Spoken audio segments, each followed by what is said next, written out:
A very good evening and welcome to the India Development Debate. I'm Tamanna Inamdar, and today we're going to talk about something that is happening in Gurugram, but a lot of us can identify with. Gurugram today witnessed heavy flooding in certain parts, including in swanky, glitzy high-rises and condominiums after a bout of a lot of rain, heavy rain in the Delhi NCR region. Well, Gurugram, as someone from Mumbai, all I can say is that I feel your pain. But it's not just me. It would be people across Bengaluru, Chennai, even Jaipur who would feel this pain. So why are our cities so prone to flooding? I think that's an important question that needs to be answered. That's what we're going to start our show with. But that's not all. Let me quickly tell you what we have lined up for you today. We know that Reliance Retail has finally bought a majority stake in NetMeds. It's a E-pharma company, sells medicine online. That's not it. Amazon recently also got into the e-pharma space. There's consolidation happening in this space. Why is it such a hot space right now? Why are the big players wanting to get into e-pharma? We're going to take a deep dive into the e-pharma space and tell you why everyone wants a slice of that pie. You will also hear from Chris Gopalakrishnan, founding member of Infosys, ahead in the India Revival Mission segment. But first, let's begin by speaking about Gurugram. Well, yes, there were floods in Gurgaon, and there was a flood of pictures, posts and memes across social media as well. The well-heeled of Gurugram, which hopes to be the Millennium City, were really upset about the fact that their parking lots were full, the subway was submerged, cars were drowning. Like I said earlier, people in Mumbai are saying, been there, done that. But it's not just a problem about Mumbai, Delhi or Gurugram. It is happening in city after city, and as climate change starts showing its impact, it's going to happen more and more. I think it's important that we start asking what we are doing wrong as we plan to build bigger and bigger cities. Remember, the government of Gujarat recently has given permissions to 5 cities in the state to build buildings over 70 floors or up to 70 floors. So high rises are here to stay. They're only going to grow. Are we prepared to deal with the aftermath, and where have we gone wrong? We've been talking about smart cities. Here we have cities that can barely stand any amount of rain and go into this flood waterlogging kind of situation. To speak more on this, I'm joined today by Professor Shrikant Gupta from the Delhi School of Economics. I'm also speaking today with Vaishali Nigam Sinha, chair at Renew Foundation, and yes, resident of Gurugram. Ms. Sinha, let me begin with your experience of what has happened today. Now, Gurugram for the last few years, and actually the last decade or so, has also become a place of modern buildings, great amenities, and then you have a situation like this. True, Tamanna. First of all, thank you for having me on your show. I must say that, at a personal level, it's extremely inconvenient and very disappointing, especially in Gurgaon, which is home to India's biggest corporates and multinationals. You expect a little more. We all pay the state-of-the-art, taxes, and have the state-of-the-art offices as well. And so you just expect a little bit more in terms of just delivery of, better services from the civic authorities. Unfortunately, year on year, there is some amount of disappointment. I think we know it's going to rain, and so we all prepare ourselves in our own homes. I think we should spend a little bit more thinking about this. I think from a business point of view, there is monetary loss to a lot of businesses. Factories get shut down, offices, people are coming to work and then having to go back, or they can't get anywhere. That's bad for, the whole climate change issue we are facing. There is pollution, there's dirt and filth everywhere. There are pandemics as a result of this, in terms of people falling sick, and there's a lot of water wastage. It was really breaking my heart to see the amount of water which was just flowing away in a city where there is going to be no water in a few years. So all of these things are not good news. But as I said, from my childhood, I've been seeing downpours like this. And when you live in remote areas, in smaller towns or in open areas, you don't see this. Whereas in urban areas, we do see a lot of issues. So it's not only the civic authorities who are to blame. I think it's also businesses, and I think people are to blame for some of this. Why are we sort of, kind of dispensing away plastic, and why do we have gutters blocked? These are things we need to think about, but we can definitely do with better management by the civic authorities. Those are my initial takeaways on this issue, Tamanna.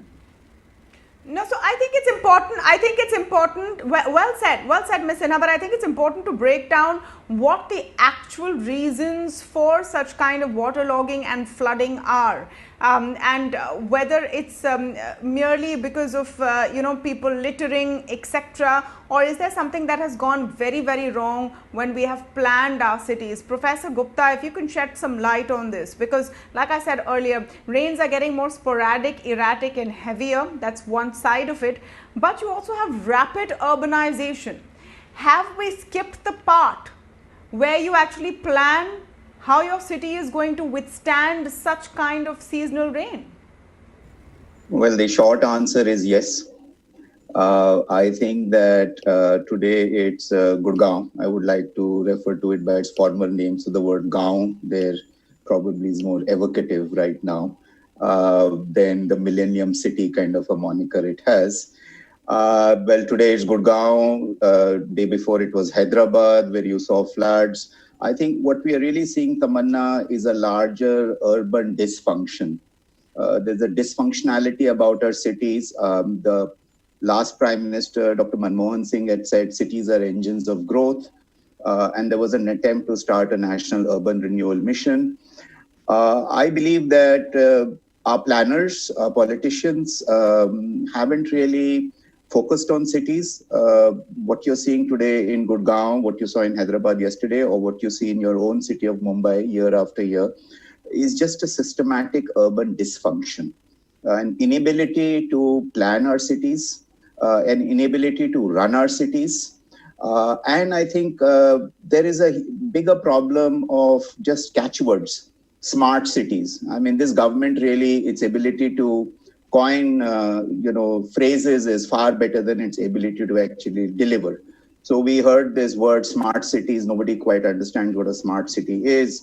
We've been hearing about it for the last 6 years. In your own city, previous chief minister said that we'll make Bombay into Shanghai. Looks like Bombay became more like Venice.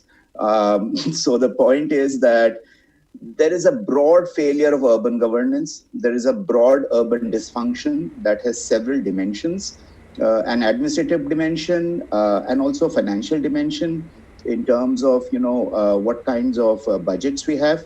But largely, I think it's a failure of urban planning, building things where things should not be built. For example, in your own city, you know much better than I why there is flooding, why the wetlands have all been encroached upon.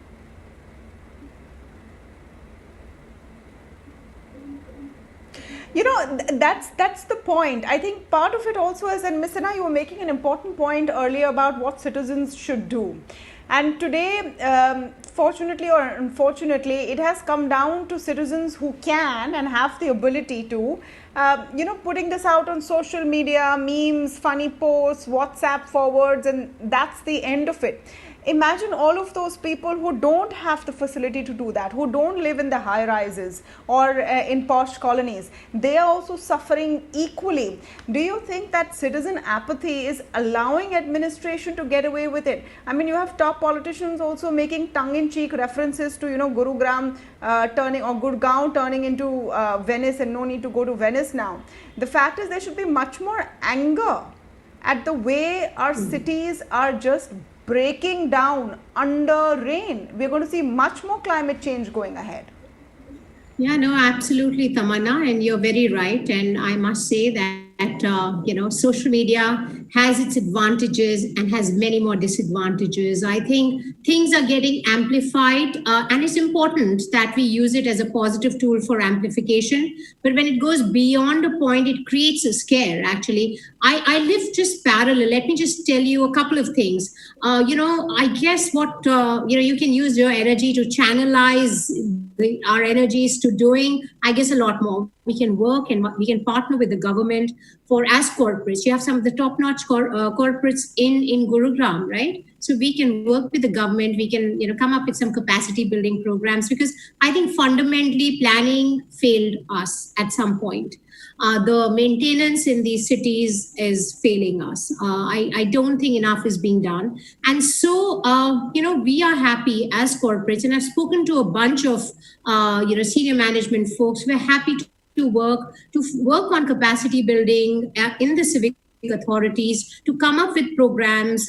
But at the end of the day, somebody has to be accountable. You cannot blame it on weather all the time, and we cannot blame it on climate all the time. Fundamentally, we've just got to go and do things which are effective, do it in a right way. So if we had the process followed, if we had the sewers cleaned, and if we had not multiple people digging the same roads and destroying pipes, and there's no collaboration and system around it, if all of this was in order, we wouldn't have been seeing the flooding. I think there were rains, but it wasn't a crazy downpour. We should be able to deal with these things, and corporates and citizens should come together and to be able to support the civic authorities as well, so that we can do it together. Because at the end of the day, we are all proud of being in this fantastic city called Gurugram, but it gets maligned when you have these optical visuals flashing on social media, not only in Gurgaon and in Bangalore, but all the way to New York and San Francisco, where people feel, wow, who's going to go and set up a plant here, who's going to invest in this place, who's going to set up an office here? It's not good for business. Clearly not good for business. Yes. We lose revenues on a day-to-day basis, and so that's not good. So we really need to come together and do something about it. And I agree, social media is not always used positively by citizens, and we should think about that seriously. No, my point of social media is important. My point being that we have to go beyond, being thick-skinned enough to just laugh at this. It's time to start demanding accountability. Ms. Sinha made an interesting point about the extent of downpour today. So SkyMet has reported that between 8:30 and 11:30 this morning, Palam recorded about 45 millimeters, and Safdarjung about 22 millimeters. Mumbaikars are saying that's nothing. And some of that flooding becomes, an everyday affair during the monsoon season. Professor Gupta, just to get a sense of what really is going wrong as we talk about reviving the economy, as we talk about further urbanization. I mentioned earlier that the state of Gujarat now wants to give permissions to high-rise buildings. Do you think that there is a lack of integration, of looking at impact on the environment, on issues like flooding, when permissions are given to build more, which is required? But is there a lack of ability in seeing the holistic picture? Again, the short answer is yes, absolutely right. But let me also add a couple of other points. The first is, you mentioned climate change. Remember, Tamanna, this is the new normal. Very sharp, heavy downpours are going to be more and more frequent. And as I said earlier, Gurgaon is just one city, and obviously it's in the news right now for the wrong reasons. But this is the fate of all Indian cities. So don't just think that this is one of isolated incident, or whether it's Mumbai or Gurgaon. This has happened in Hyderabad. This is happening in other parts of India. And this is our urban future. Gurgaon is obviously, I'm sorry to say this, Vaishali, but I think Gurgaon is an urban disaster.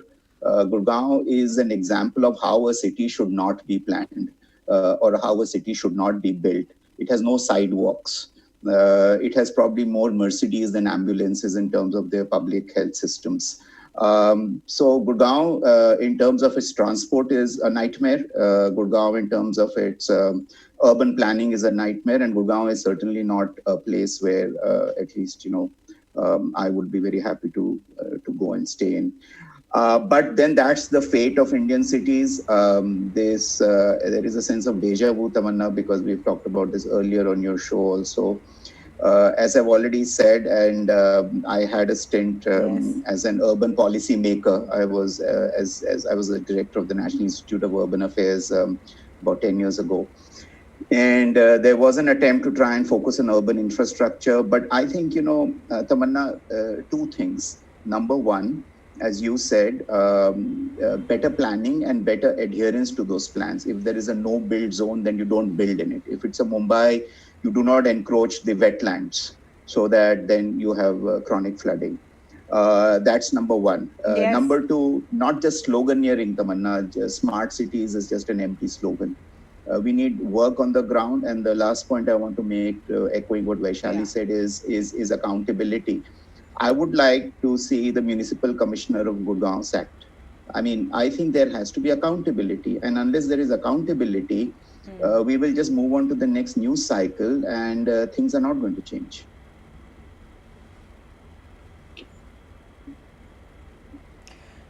Strong words there, but I think important ones. Professor Gupta, the reason that I focus on urban infrastructure is because it's key to the development of this country. As more and more people aspire to live in urban settings, we cannot be tolerant of poor infrastructure and think one glitzy mall, one fancy high-rise means it's an urbanized city and a well-planned city. That does not mean that it's well-planned. Today it's Gurugram. It could be any other city tomorrow, and it possibly already has happened in your city. You need to sit up and take notice of it. Thank you so much, Ms. Sinha and Professor Gupta, for joining us on The Big Story this evening. Thank you.